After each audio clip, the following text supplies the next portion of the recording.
do something bad to us, we are going to do things to you that have never been done before.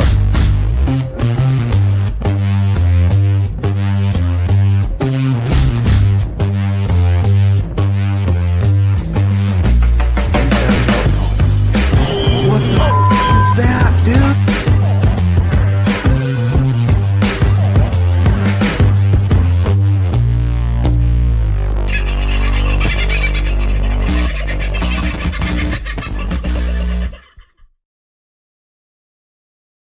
Well, g'day, folks. How are you? Finally nice to be back with you. I am sorry for the break. As Vince, many of you may have seen, put a little video up over the weekend. We had some news in the family over the weekend that wasn't too flash. Nothing to do with Laura and I. More to do with the other side of the family, if you like, my ex's family. But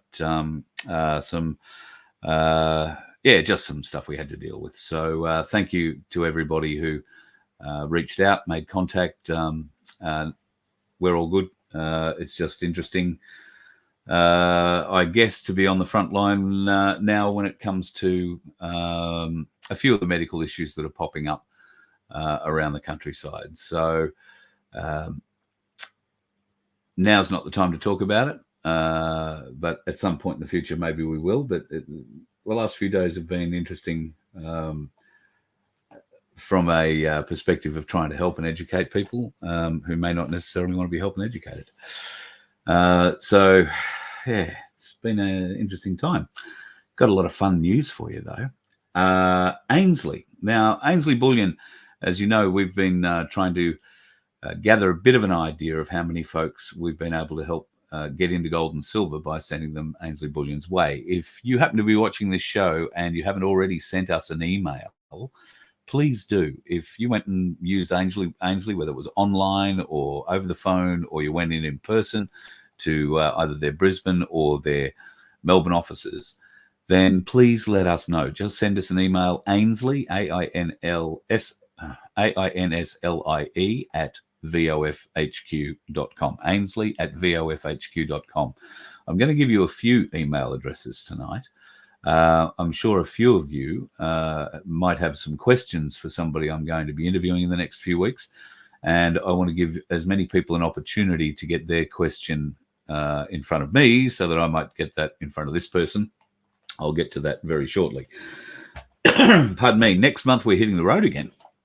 Back down through New South Wales to Victoria. We're going to be in Oberon at the Lake Oberon Estate, which is a beautiful place. Go and check it out online. The Lake Oberon Estate. On April the 12th, there is a personal wealth seminar happening there with Cass and the team from Freedom Financial Solutions FFS. And, of course, Ainslie will be there as well. If you happen to be down in that part of the world, you'll have to contact Lake Oberon Estate to book.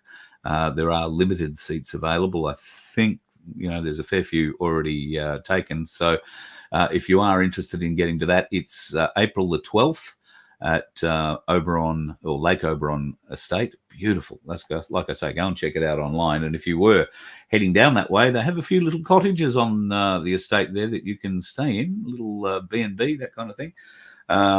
So if you're looking to go down the Blue Mountains area, Oberon's not too bad. Now, following that, I'll be heading to Canberra. And I've actually going to do a little bit of work for Cass in Canberra for a week or so. I'm also catching up with some interesting types in Canberra, as only Canberra can provide, those sorts of interesting types. However, that isn't the main focus of the journey. It is to help Cass out with what she's doing. So we'll be there in Canberra for a little while and then heading off to Victoria, where we're going to be on a bit of a run with Ainslie and Freedom Financial Solutions. So, folks in Victoria, here are the dates. In Ballarat, we are coming to you on the 23rd of April. On the 24th of April, we're coming to my old stomping ground, Horsham. I'm really looking forward to coming to Horsham on the 24th. So I'll reach out and see if I can't touch up a few old friends from that part of the world and look forward to catching up. Anzac Day, of course, will be not a day of anything I'll be doing, at least with Ainslie or Freedom Financial Solutions. I will, however, be driving. And at some point on the 26th, I will arrive in Cobram, and we'll be doing another show there with Ainslie and FFS. And then again, the next night in Albury, which is the 27th of April. And then the final show will be in Wangaratta on the 28th. And then I will turn around and start heading my way north. I'll have to go back to Canberra briefly. And then we'll be heading north. Now, Cairns News have a little bit of news for us as well. So when I head north, I'll just basically keep going north at this stage. That's the plan. It'll all depend on funding, of course. We'll see how far we get. But Cairns News, who were recently, can I just tell you, voted number 9 out of 850 online news services. They were voted number 9 for truthful news. So number 9 out of the top 850 truthful news services in the world. Thumbs up to the crew at Cairns News. Bloody great effort. And hello to the folks who are watching on Cairns News Rumble channel at the moment. Also to Scotty T. Looks like Vince might be over in the YouTube channel on our YouTube channel, which he's just pointed out to me is the wrong date. I'm apparently 9 years ahead. I've said today is Monday, March 28th, 2033. Yes, I don't know what I was smoking when I typed that out. I do apologize. Let's hope. I've done it in both. Yeah, I think I copied and pasted, Vince. That's basically what happened there. So not very smart, but there you have it. So yes, Cairns News voted number 9 out of 850 folks, or 850 news services in the world, for truthful news. Now, I do have a special guest who's sitting off the side here tonight. We're going to have a bit of a chat with Tim Dwyer, but I do want to just address one thing. A lot of people have reached out to me and said, what was that thing you were going to talk about with the final countdown? Okay, so this gets into Gematria, and this does relate back to the things we've been talking about with the eclipse happening in America on the 8th of April, 4/8 in American terms. Now, this clip from Europe came out in the 1980s. The song is called The Final Countdown, and there are 5, 4, 3, 2, 1s all the way through it. The start, there's one sort of not far in from the start, and then there's one particular toward the end. The last lingering shot, if you like, after the countdown, 5, 4, 3, 2, 1, which you would think would be the hands maybe at the 12 position on the clock or something like that. No, this is the freeze frame that I took of the clock that they flash up at the very end of this song. It's the final countdown. And that's what they show. Now, that to me has two hands pointing at 4 and 8. Gematria is a funny thing, and I'm not about to get into it right now. I haven't done anywhere near enough study of it, but I am talking to people who have. So hopefully in the next, I'm going to say week, we may have somebody on who can interpret a lot more regarding Gematria. But if it's a topic that you are interested in, there is a link that I've posted in tonight's show descriptions. And if you go down, you'll find a YouTube video there that you might choose to watch or not. Some people might find that confronting, but it's on YouTube. How bad can it be? But some of the information in it you might find extremely confronting, but it'll certainly get your brain ticking over. Speaking of your brain ticking over, remember these things? Come on. That there is the TR3B. Now, we've been talking about the TR3B for a couple of years with the Voice of Freedom amongst, a small group of people who seem to have a reasonable knowledge of them, but we haven't had any terribly great photos of them. Well, at least until it appears now. That, for me, looks like... well, that for me doesn't quite look real. I'm going to say there seems to be a weird shadow on the bottom, directly underneath that triangle that you see on that aircraft carrier deck. It does seem to be a little weird. However, there has been a bit more information released. These will give you some idea of the patents that we were talking about the other night, the patents that I read out.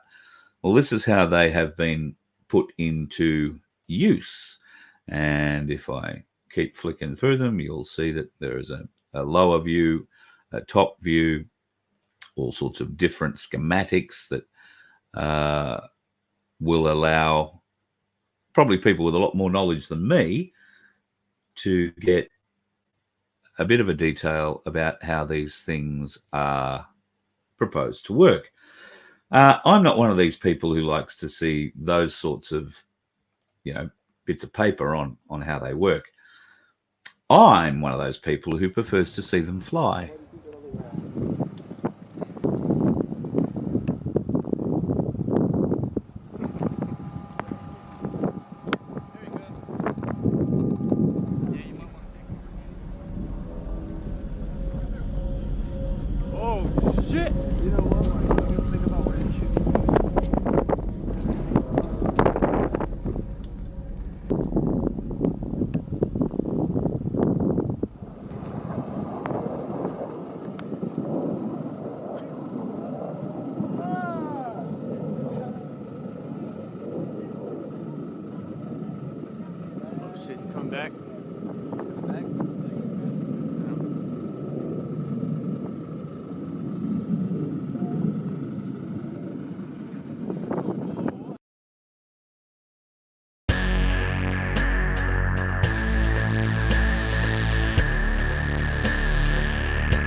What are your thoughts?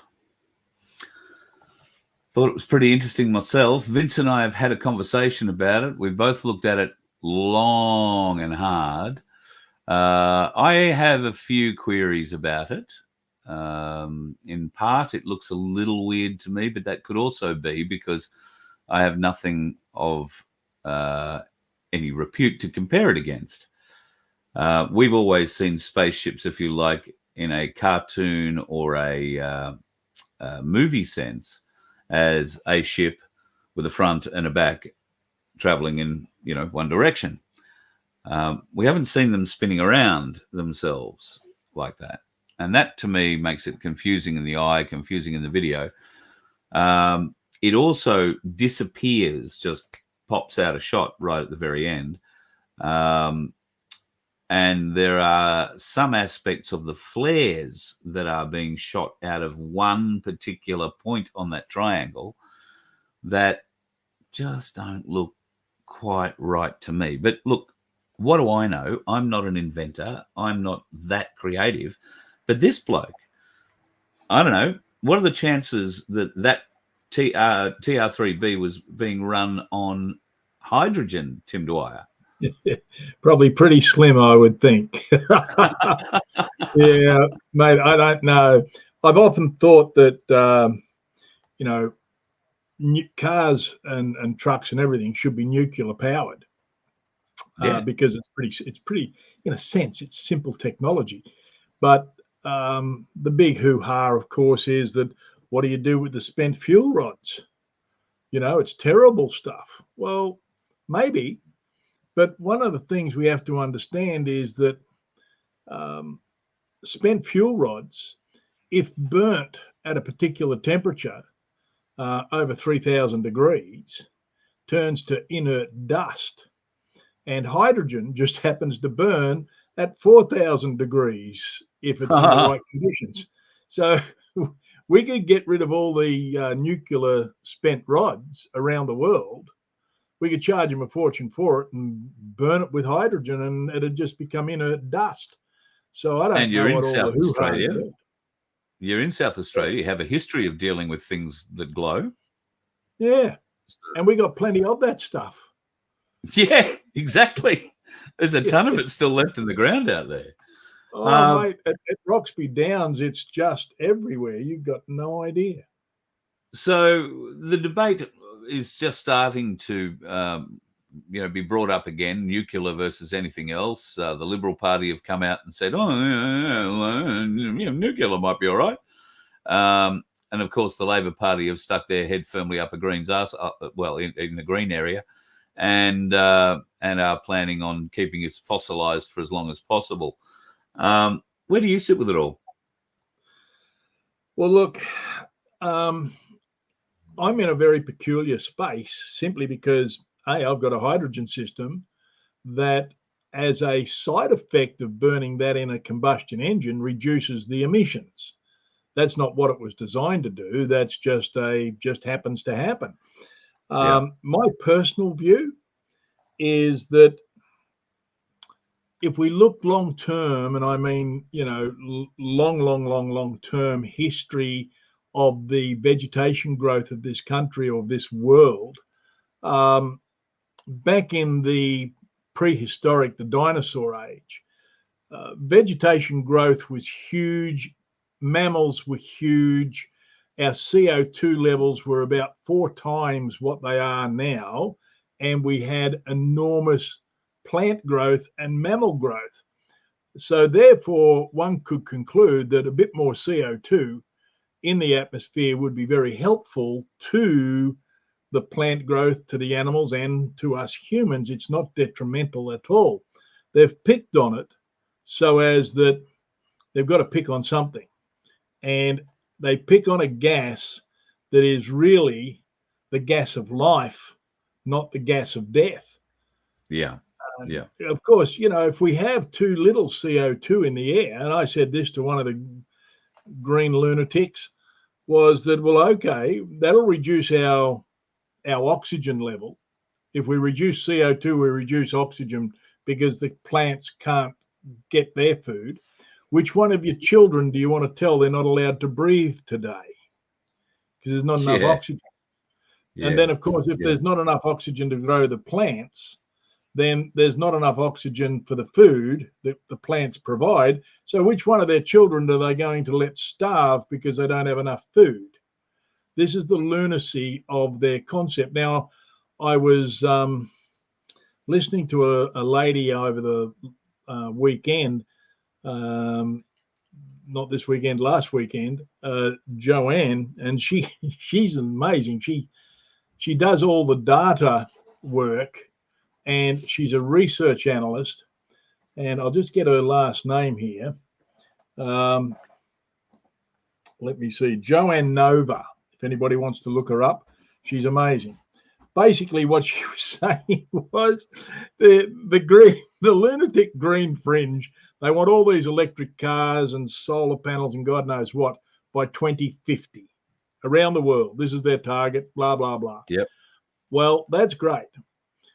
But the amount of copper that's required to complete that task is, she gave the tonnage. I couldn't tell you what it is off the top of my head.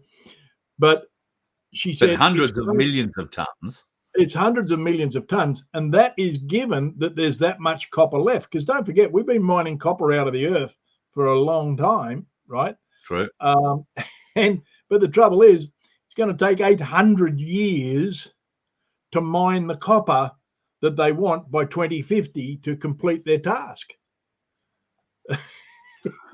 Well, that's not dissimilar to the issue they had with the wind farms that they're going to put off Wollongong. Somebody did a plan out for the concrete required for the bases, right? And there wasn't enough concrete producers in New South Wales to fulfill the contract. They would have had to have been making only concrete for that project for 4 years. And worse still, the sea anchor chains, like the big shipping chains that are purpose built, well, there's only one place in the country that makes them, and it would have taken them 7 years to build enough chains to hold down the platforms. Yeah. So let's call it for what it is. It's, pardon my French, but it's the wet dream of lunatics that should have a special building built around them that have padded walls, is my opinion. So from a hydrogen perspective, look, we can use hydrogen from all sorts of things. It's a brilliant fuel, mainly because of the cost effectiveness of it, rather than the save the planet concept. We need more CO2, not less. But it's interesting to see what's going on since I've spoken to all you good folk here on Carl's show. There's been a little bit of a change of direction for H2 fuel save, right? There's two things. I'll mention this. The first thing was that as we kicked off this year, our suppliers gave us a little bit of a kick in the guts. They upped the price on God knows everything, which slowed, okay, it is what it is. I need the product. I need the component, so you've got to pay it.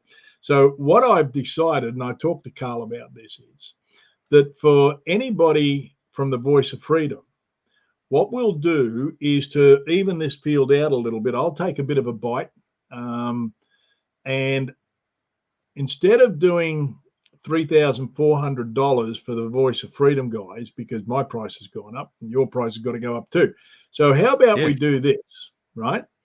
If we do $3,700, but out of that, I'll give Carl the Voice of Freedom, not to Carl, he's not getting it, it's for the bus, it's for the fuel tank, right? There it goes.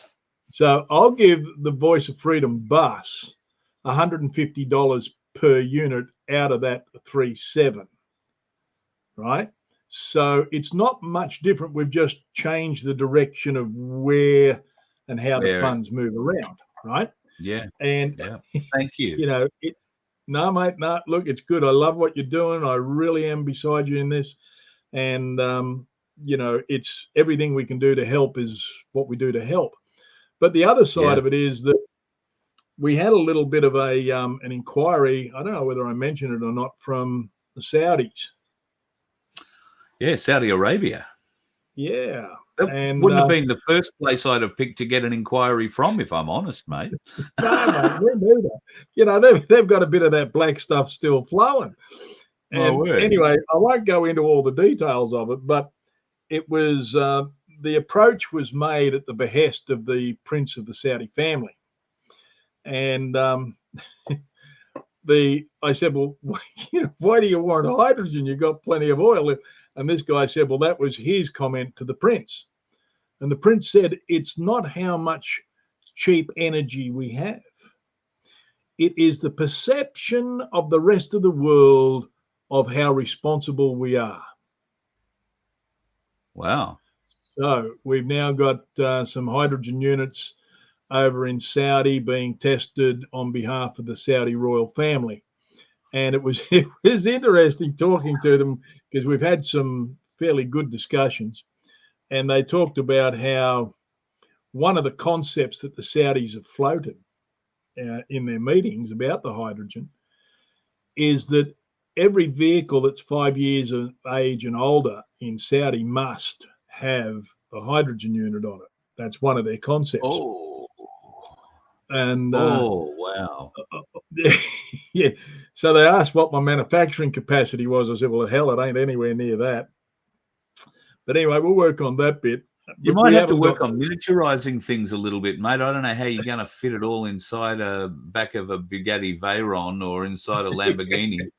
I know, mate. We can shrink it down a little, perhaps. But anyway, but it's as funny as hell because, they were talking about the investment arm of the royal family, right? Now you which is the largest privately owned investment fund in the world. Right? Yeah. But I over the years we've tried to get funding from the federal government, Liberal and Labor. We've tried to get funding from the state government. We've tried to get grants from this one and that one, and everybody. We've gone cap in hand, and nothing, not a penny, not a brass razoo, right? Anyhow, they said, well, look, one of the things that they're looking at as an investment from the royal family is that they might work as a joint venture with you, right? And they've got get your head and think about these numbers. In the investment fund, they have $3 trillion. Wow. Right? $3 trillion. So they're not short of a quid. Wow. And we've got it on a Range Rover over there. And I think if you can dig out my Facebook page, H2 Fuel Safe Facebook, Okay, you'll give me a see. sec. I will search you as soon as I find the thing. H2.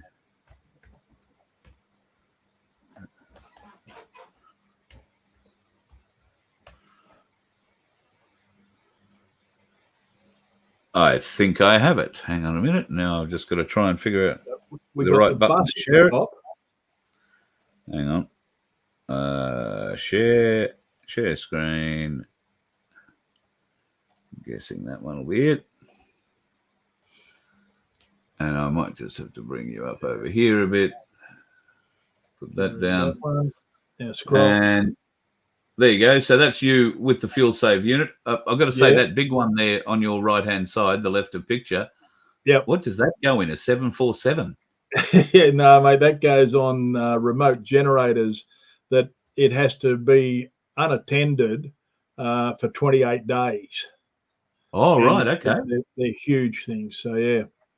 So that's an example of if people have wondered what these actually look like. I've been trying to describe the units. Now I'm just going to send them to your Facebook page. So that's the whole unit. Yeah, and apart from the electronics, but they're just black boxes. If you scroll up a little bit, Carl, I think go the other way. You'll find go back to the very top or refresh it because we're not seeing the Saudi fit up there on that one. So if you refresh that page. Oh, refresh it. Oh, still not showing up. Okay. No, it's not. No. All right, scroll down, see how we go. It might turn up in there somewhere. Have you got a different sort of Facebook page? No. Well, there. Look at that. That looks like one I know that's fairly recent. There you go. Yep. Oh, wow. Is that the kind of engines you can run on? The generators. Yep. Wow. That's you being beautiful. Yeah. Now here it is here. That one there. That one.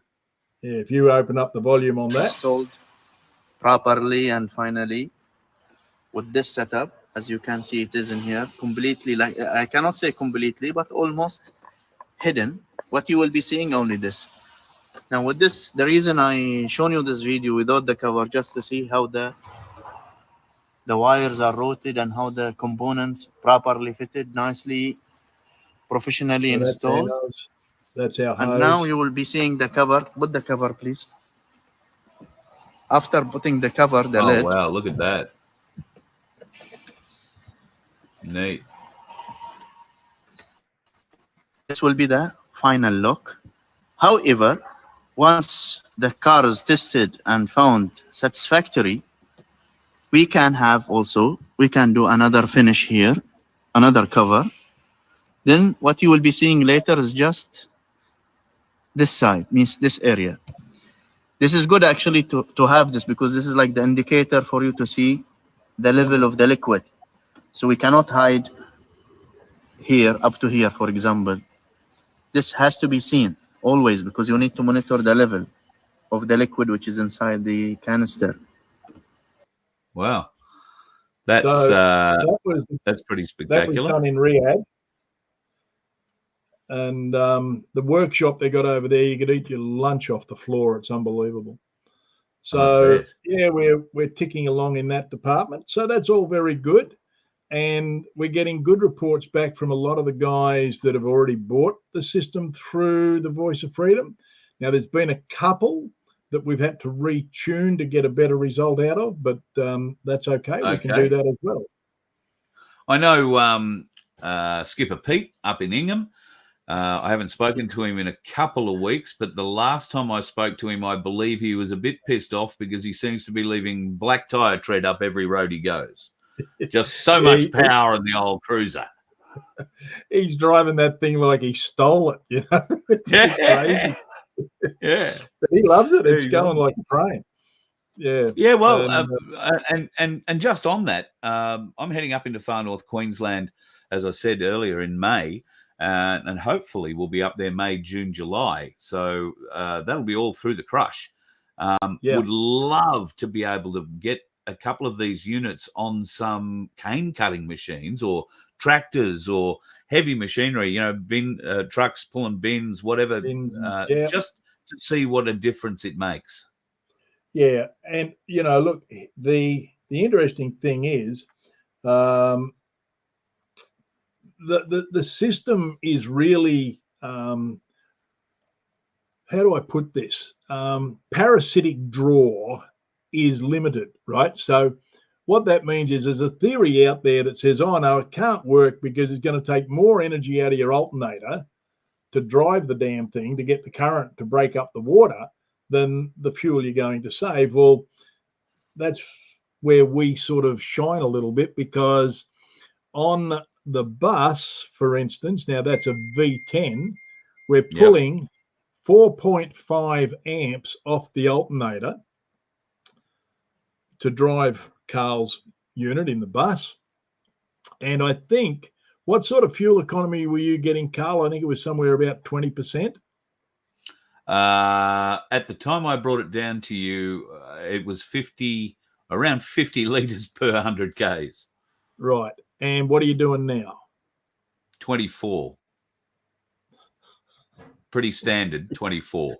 Wow. 24 to 30. In fact, I've just budgeted this trip, and I've tried to project what I'm going to pay for fuel and what sort of mileage I'm going to get. And they're pretty loose figures, and it tells me I'm going to get 28. So even still, it's a huge saving. But that engine is notoriously inefficient to start with. So, you know, not everybody's going to get 48% fuel saving. The bloody fuel must have just been pouring out of this thing before the fire could set fire to it. You know, but clearly with the bus, it has made a phenomenal difference in torque, in the power curve of the bus. It holds top gear longer. It's running cooler. And like I say, I'm getting 800 Ks out of a tank, which prior to I was lucky to get 500. So or a bit over 500. So it's been phenomenal for me. But like you say, I've got an old efficient petrol motor. But if you've got a diesel, and the older the diesel, the better, I suppose. It doesn't really matter. Yeah, well, the hydrogen just picks up the inefficiencies and burns what would normally be the inefficient waste of fuel. It just burns all that and gives you the power of it. So I know once you told me when I'd accidentally put, I don't know, about $500 worth of E98 or E95 or some bloody high octane fuel into the bus, and you laughed at me and said, "Oh, well, you don't need to do that." What about if I go the other way? If I'm a person, and I never have been, that was to use that E85 fuel, does that have any impact? Mate, I don't know. I've never done that either. I just don't like this crap. But give it a try, because again, what the hydrogen's literally doing in the combustion chamber is creating a higher octane value into your fuel. So and at the end of the day, all we're trying to achieve is pushing that piston back down, with a bit more oomph. Yep. And the other side of it here, for the petrol heads that are in the chat tonight, that because the hydrogen will burn the fuel 10 times faster than it would normally burn, so it's all burnt right near top dead center, then the power stroke driving that piston down actually becomes a cooling stroke. So your engine's running cooler instead of hotter. So it's great. Yeah. Love it.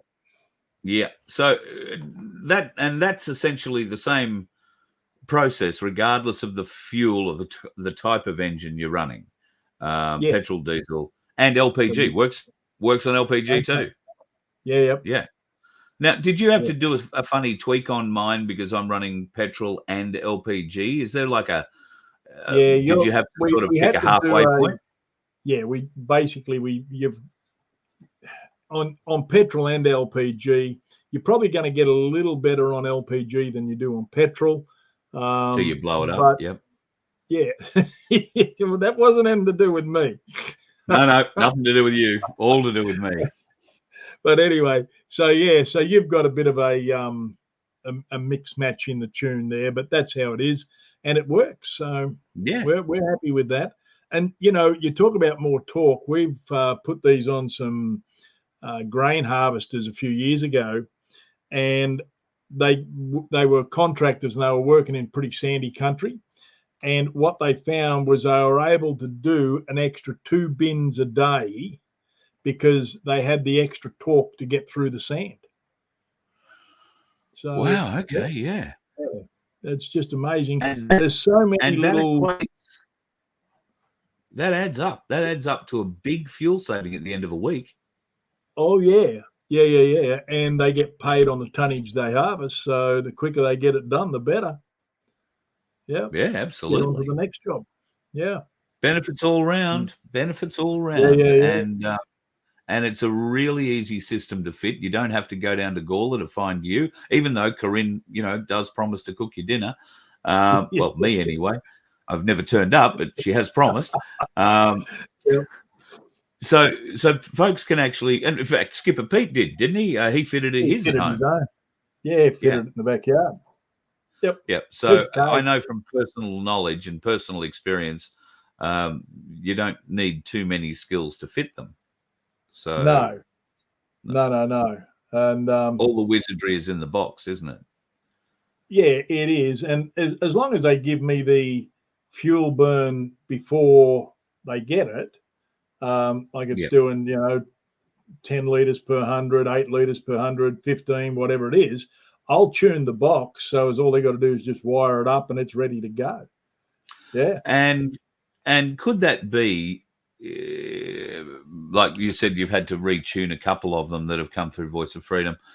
Could that be because the discrepancy, if you were reading your mileage coming off your dashboard, like mine in the Hyundai tells me I'm getting sort of 8.1 or, whatever, that may not be as accurate as you might hope.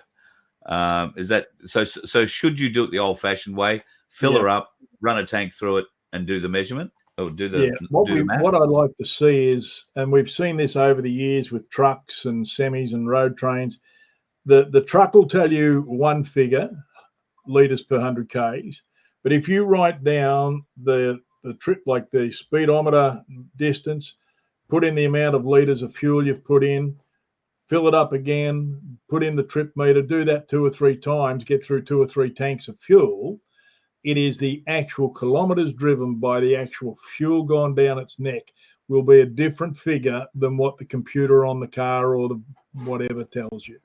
And that's the most accurate. It is the most accurate. Yeah.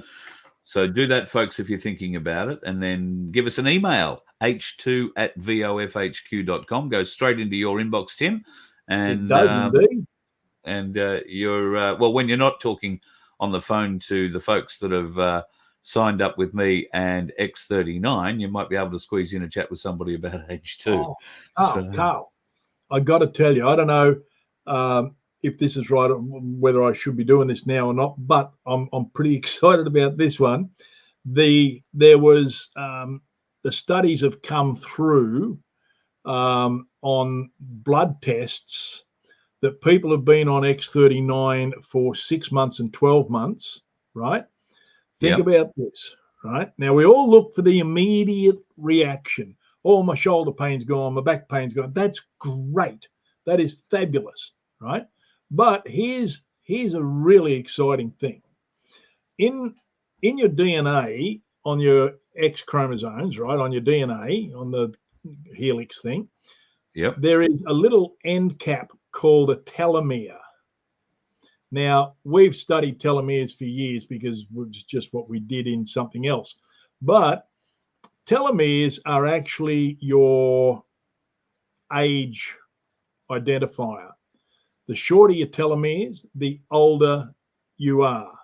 The longer your telomeres, the younger you are. And as we normally age, our telomeres get shorter and shorter and shorter until we fall off the perch. Here's the studies. Within 6 months of using X39, the blood test to measure the telomere length of the recipients that were in this test, their age was reduced by 8.6 years. Wow. Right? Their telomere age was reduced by 8.6 years. Now, they're using the patch every day, put one on for 12 hours, take it off, put a new one on the next day. But think about this. You don't feel that.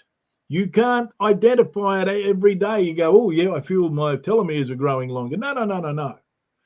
But the science that they measure the telomere in the blood, like they take a blood and I separate these things and they measure the length of the DNA strands, and you're 8.6 years younger after 6 months use of the X39 patches.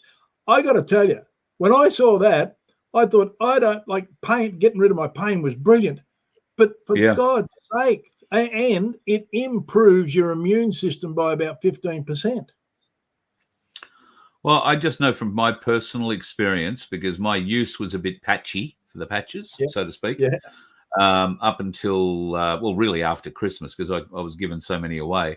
I never had enough to keep me going for a whole week, let alone a month. So I decided that once the new year came, I would run a full month and see what it did. And halfway through that month and then continuing on, this is going to sound really silly, but I had so many people coming up and telling me how young I looked, which is rare for a bloke who has a white beard, as you will well know. People coming up and saying, oh, you know, your skin is glowing, your eyes are bright. Yeah. And it was. I've since run out. I'm waiting for new ones. So, but it did look better when I actually took, because I'm not a bloke who takes much notice of anything about himself, really, if I'm honest. But certainly staring into a mirror, inspecting my face is not something I do on a regular basis. No. But after people started remarking about it, I did. Which I found really pointless, because I'd never stared long enough at a face before when it was really ugly to tell the difference. But I figure we've got a baseline now. I got a vague idea of what I can look like. And one of the things that I never took a photo of it, and I should have, but on the back of my hand, you can see I've got a few spots there. Right? Liver spots, right? Whatever they call them, right? Liver spots. Now, my hand was covered in brown spots. Wow. And now there's only a few left. Wow. Now, I'm 71 years old, for God's sake. Things don't normally get better at 71. They're usually on the opposite way, heading downhill here. Absolutely right. Absolutely right. I was speaking to a dear friend today who has a member of her family looks like they're approaching the early onset dementia sort of diagnosis at this stage. They asked me whether or not the patches are much use. They have some patches already, and they're certainly using them. All we can say to that is, there has been testimony from people who have said there has been, significant improvement in the cognitive abilities of people suffering dementia after prolonged exposure to the patches. Have you heard any more about that? Not personally. I've only chased up a few extra testimonies online, and it is really interesting, because it's the same for people with dementia or Alzheimer's and kids with on the spectrum. Attention deficit disorder. Yeah. Anything cognitive or to do with the brain, it does. For some of them, it's like in a couple of days. And there was one testimony, they were all about to stop using the patches. And then I think he was 19 or 20 years of age, young fellow who has some pretty bad challenges in that area. He started to turn around and his anger level just dropped, and he started communicating, which before he was nonverbal. Wow. Okay. Right. Now that's got to change your life. Yeah. Right. So, yeah. And again, I don't know that we've actually seen the potential of what this will really do, because there's two barriers to this. One is, yes, it can cost, right? It's not cheap, right? No. But I tell people, well, okay, you go down the pub and you buy a couple of beers. We have just gone through $20 plus. Only had 2 beers. Yeah, right. You buy a packet of smokes, and God knows what they cost these days, right? They're $60 bucks. Yeah, $50. Yeah. And so, people will spend their money one way or the other, but we're going to invest in our health, or we're going to spend the money on a cure.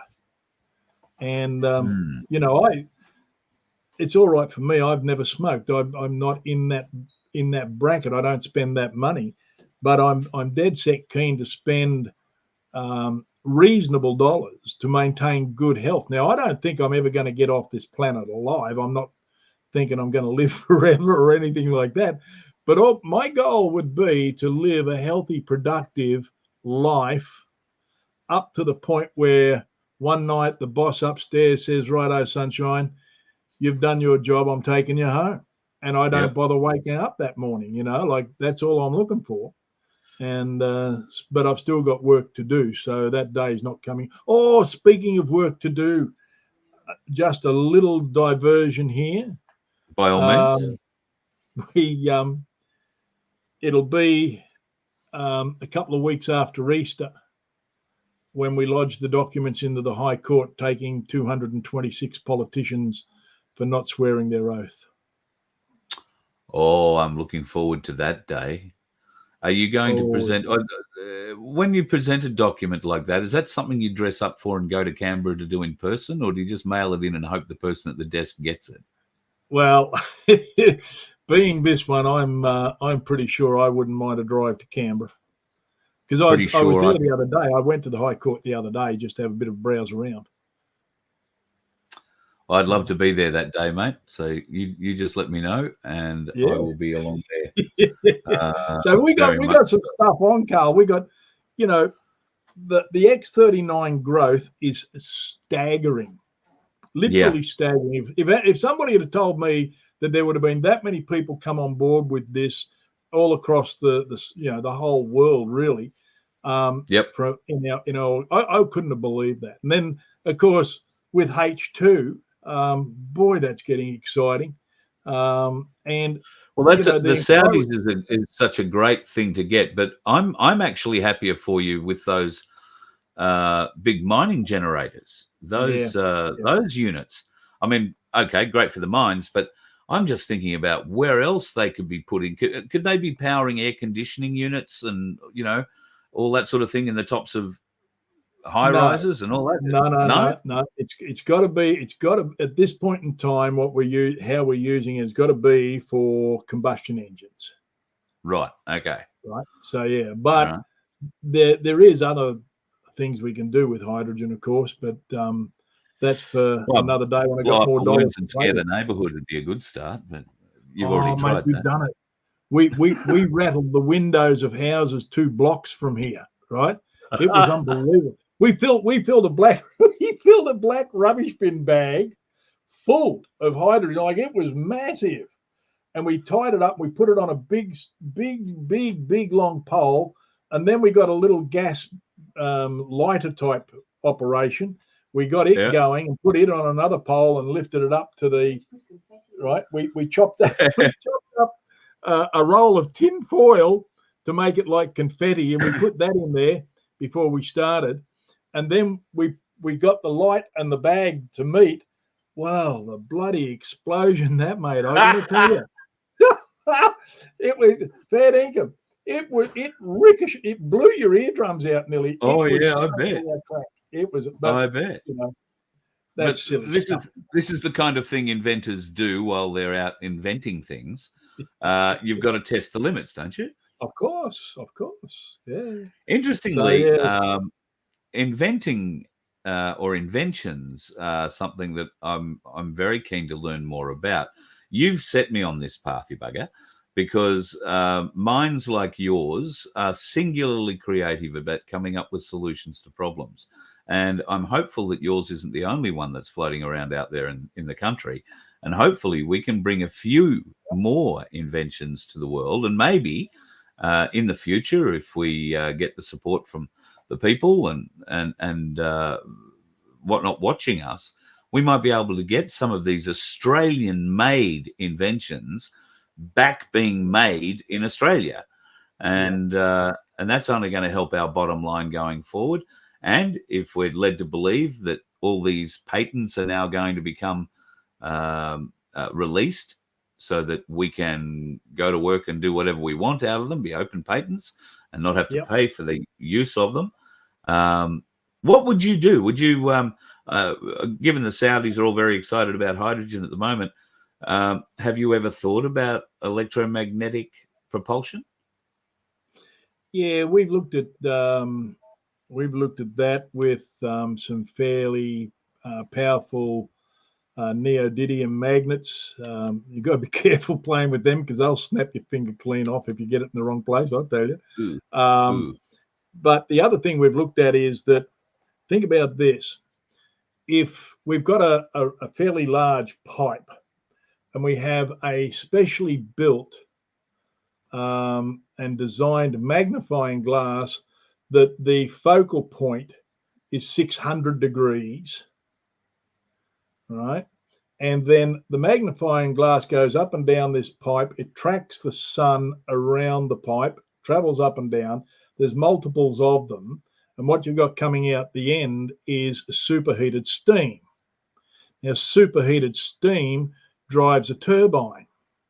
Yeah. Now, that's well and good on a sunny day, bit like solar panels, right? However, of a night time, they don't work, but or a cloudy day, it doesn't work. So underneath, what we could do is, there's your pipe, there's your magnifying glass. Well, at night time or on a cloudy day, that'll just step out of the way. And underneath the pipe, we will now have jets of hydrogen burning and still creating the superheated steam. So we've got sunshine and water creating superheated steam, which then drives a turbine to drive electric generator. So we can have baseload electricity with all nothing but sunshine and water 24 hours a day. And we can scale that. We've got the drawings of it. We can scale that to fit on a 6x5 trailer to run a couple of houses, so you park it in your driveway. Or the other side, we can scale it up and it can run a town, a village, a city, do whatever. So I might just happen to know 134 acres that could be used as a test site out the back of the Gold Coast, just between you and the Gold Coast. Yeah, and in doing this sort of stuff, then what we do with the cars and the trucks and everything is pretty small fry in comparison, because how many people would like to just step off the grid, not have solar panels that are going to wear out on them in 20 years? Not, you might need a battery or two to equal out the power, but this thing will just work 24 hours a day, 7 days a week, sunshine or rain. It doesn't make any difference. The hydrogen will burn, it'll still work. And every village in every country around the world could have electricity, and have electricity for free.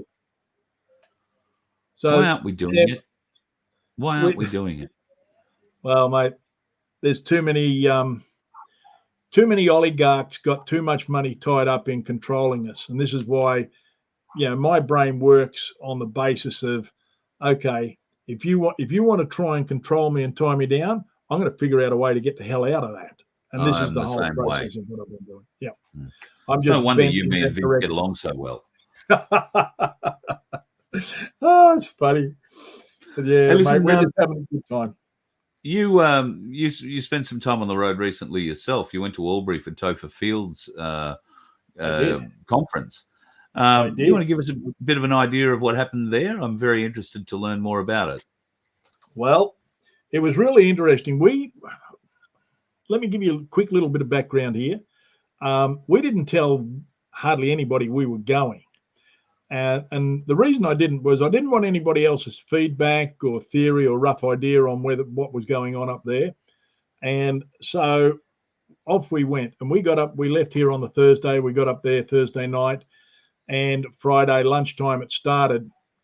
And one of the things, there was a guy called Stephen Shavara, mathematician, but brilliant. I mean, goddamn brilliant. John Ruddick was there. Senator Roberts was there, and all that sort of stuff. David Limerick was there. Augusto Zimmerman from Western Australia, the constitutional whiz bang, he was there. He was awesome. He was absolutely awesome, because the Constitution's right up my alley. But anyway, I loved it. That was on the Friday, and I thought that, well, if this has set the tone for the rest of the weekend, it'll be pretty awesome. Well, I wasn't disappointed. The Church and State on Saturday, they covered every aspect of what's going on in this country from a political and a Christian perspective. And I got to tell you, there's some gutsy people out there having a run at the moment. Again, Stephen Shavara. Then we had Pastor Chris Field. Now, Chris Field is Topher Field's father. Yep. Now, I'm not saying it was hellfire and brimstone, but he laid the law down as the law should be laid down to these politicians of who's who in the zoo and what the heck's going on. Then there was a guy talking from the perspective of the Riverina State. Now, think about this. The Riverina area of New South Wales and Victoria is a big area. And the problem they've got is the Greens in Sydney. There's more Green voters in Sydney than there are people in the Riverina. Yeah. So the Green voters in the city of Sydney are telling the Riverina people that you're going to have to go without water. You're not allowed to irrigate. You can't do this. You can't do that.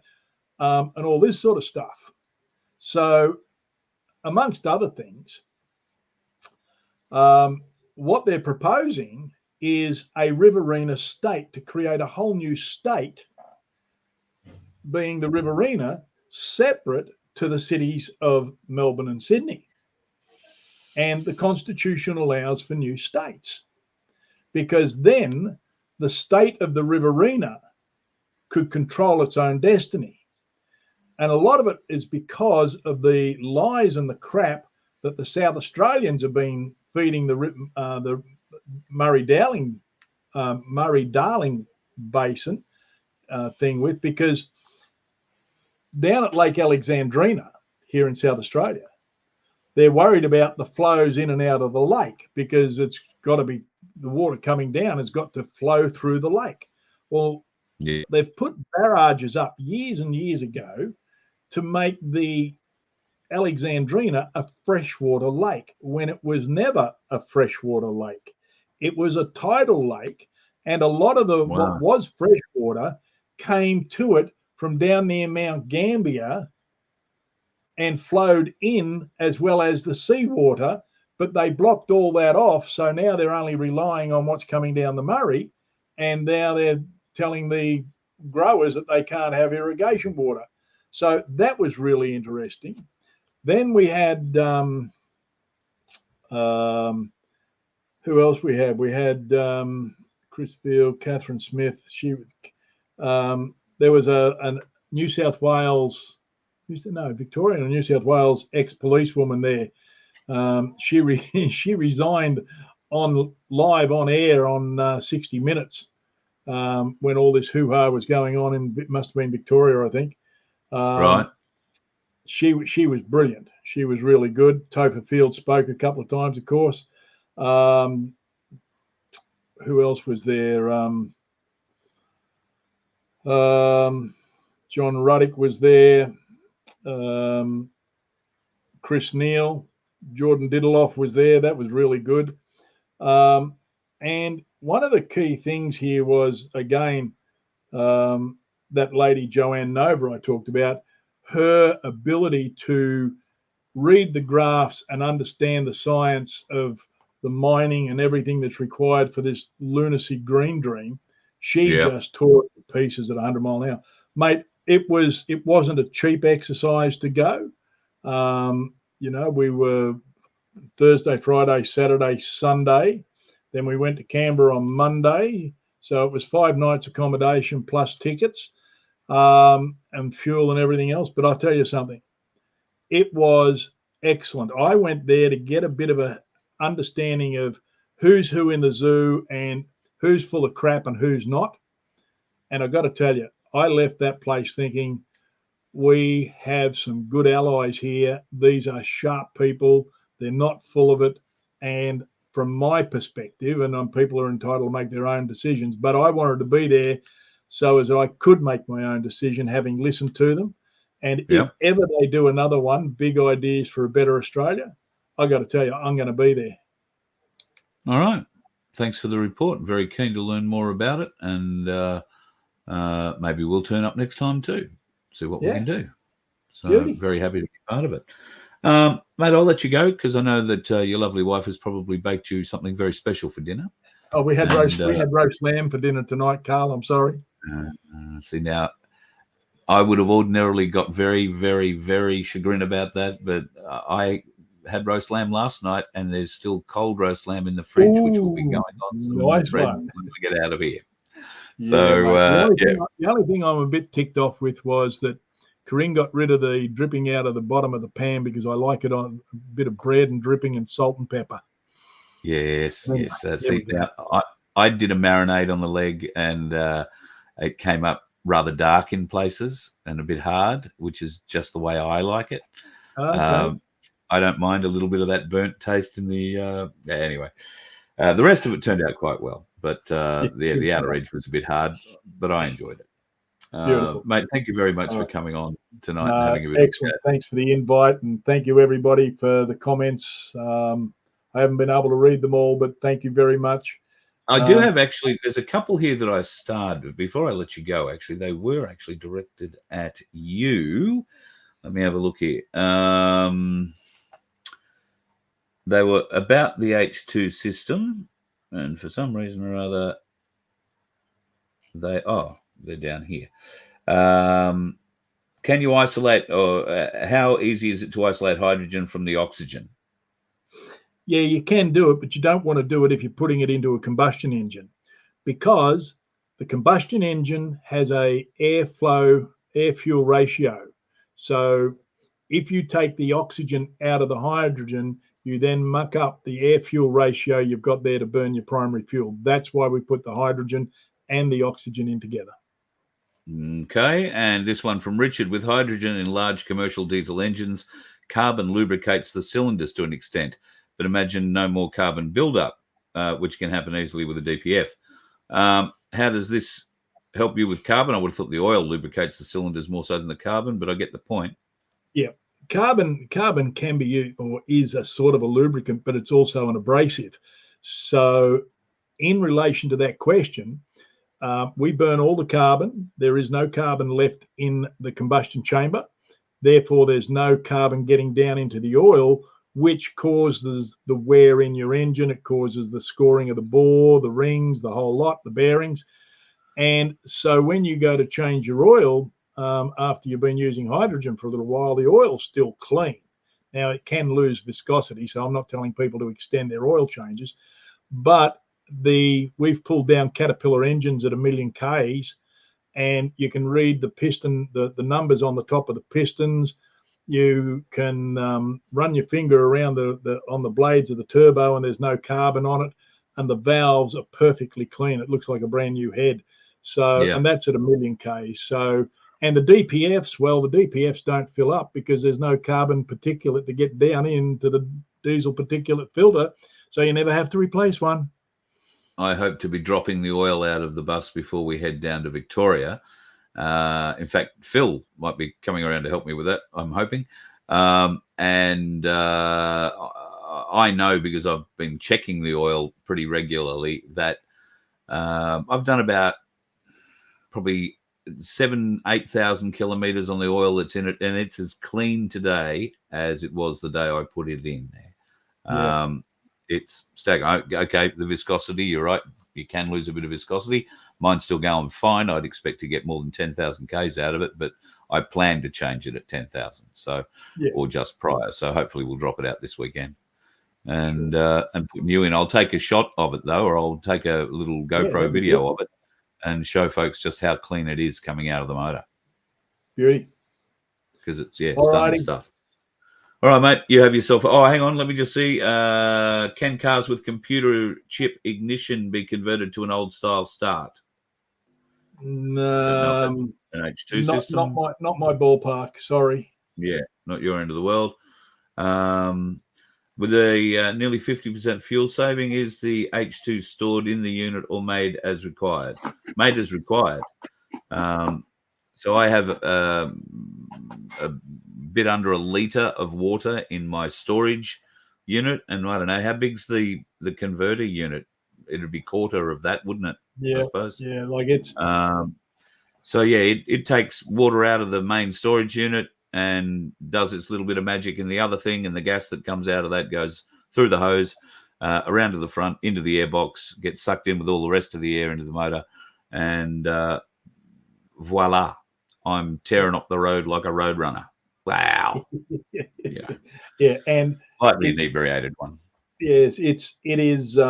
Once the hydrogen is made, it will travel from our system into the air intake at 1,500 kilometers an hour. That's how fast hydrogen travels. So there is no storage. It is instant. Yeah. Why aren't we using more hydrogen and magnetic energy? I think because it's been hidden from us, Alana. They don't want us to use it. They don't want it. They don't want it. Yeah. All right. I think that's the last one that pertains to you. Thanks, buddy. Have yourself a good night. Love to the good wife. Yours, Thank not you mine. kindly, kind sir. Good night, everybody. Blessings to all. Thank you, mate. Tim Dwyer. If you are interested in any more details about the H2 system that Tim has come up with, I can't recommend it highly enough, particularly if you run big vehicles or you're running big kilometers. Just send us an email, h2@vofhq.com, and we will make sure that Tim gets that. Goes straight into his inbox, and he will sort it. Now, I did tell you I was going to have another email address for you. I've already gone 10 minutes over, so I will keep going just a little bit, though. Many of you will have heard the name Barbara O'Neill. I'm lucky enough to be able to get an interview with Barbara in the coming weeks, and I thought, rather than just asking my questions, many of you might have questions of your own for her and not have the opportunity to ask them. So send them to me. We've developed an email address for this, health@vofhq.com. health@vofhq.com. If you have a question for Barbara that you'd like to ask, then please email it to me, and you'll have a couple of weeks or so before I do the interview. In fact, Barbara and her husband Michael will be launching the new Heart Party. IMOP has been renamed and will be relaunched on the 14th of April in Sydney, and you'll be able to see that event live here on Voice of Freedom and on the Cairns News Rumble channel as well. We'll live stream that event, and I hope to catch up with them later that day or the next day for a bit of a chat. So if you've got questions about health and the pharmacology, spelled F-A-R-M ecology, then I think Barbara's the lady who can provide a lot of answers for you. And of course, we have to be a little bit careful. I'm not completely sure yet around the restrictions about when I can play the interview, if Barbara's still in the country, what she says. She may only want to talk politics and not plants. I don't know. But if you send me a few questions, I will make sure that I put as many of them as I can in front of her, and we get a bit of an answer. And I would hope that in the future we might be able to build something of a rapport with her going forward, and keep an eye on what's happening with the Heart Party moving forward. I'm not the biggest fan of parties, as we all know, but I keep talking about stepping up, folks, and that does appear to be what Michael and Barbara are doing. Are you doing that in your area? Should we be stepping up independently but holding hands from a distance? How do we do that? How do we achieve that? Are we thinking about that, or are you just waiting for somebody to come up with an idea that you can all jump on and say, yeah, that's great? I don't think that's a bad thing. We just need the idea. So maybe you have it. Maybe someone in your family has it. Let us know. Carl at vofhq.com. Always up for that. Now, I mentioned Ainslie at the top of the show, but I think I forgot to tell you the most important thing. If you now choose to go to Ainslie Bullion to get your precious metals, please do not forget to mention Voice of Freedom, because if you don't mention Voice of Freedom or my name, you won't get the discount. Never heard me say that word before in this deal. But I was in at Ainslie today, and Michael informed me that they are now in a position to be able to offer Voice of Freedom customers a discount when you buy. Now, don't expect you're going to make a huge discount, all right? There isn't much margin in anything these boys do, and I'm very grateful for anything that they are doing. But everything that you do with Ainslie will aid us in the long run. They're very aware that we need to have fuel in the tank, and this is why I've been so pushing so hard to try and get as many of you to self-identify again, if you would, if you've already purchased from Ainslie. Because from now on, if you ring, if you go into the store, or if you shop online, mention Voice of Freedom and you will get a discount. Now, online particularly, there is a drop-down box that has, I think it might be called discount code or something like that. Look for that drop-down box and then highlight us, Voice of Freedom, in there, or leave Voice of Freedom or my name in the notes section of your order. That way somebody will see it. It's not handled by a computer. It's handled by real people. They'll see that and they'll make sure that you get the discount. If you don't mention Voice of Freedom, you will not get a discount. Bidum. And look, I can't appreciate Ainslie Bullion enough for making that offer.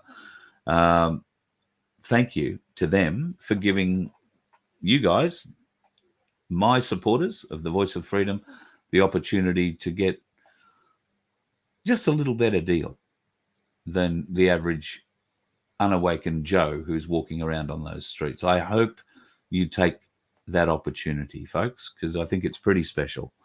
And if you've been in this war for a while,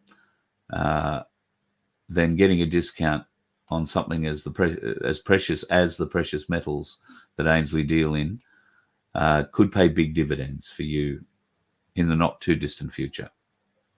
Obviously, if you've been watching the gold and silver markets at the moment, you'll know that they're hovering and jumping and hovering and falling and hovering and jumping again. Bitcoin doing the same thing. In fact, Bitcoin is on its down cycle at the moment in the lead up to the split. It's only at 62 or 64,000 US dollars or wherever it is. However, it's expected to drop maybe a little bit lower before the split, which occurs in April. And Vince is going to come on and explain to me exactly what I just told you, because I have a very limited understanding of what just came out of my mouth. But Vince is the man, and he will help us out. Thanks to him, too, for all his help in the chats tonight. He's over on the Rumble channels, and he's floating around in the main channel as well.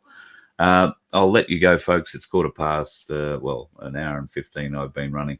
So I'll love you and leave you for tonight. Thank you for all the good wishes and all the thoughts. It's not my mum.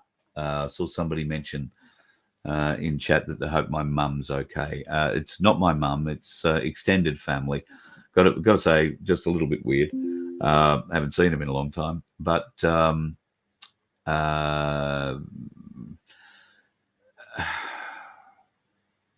I don't want to talk too much about it because it's not my story to tell, and it would be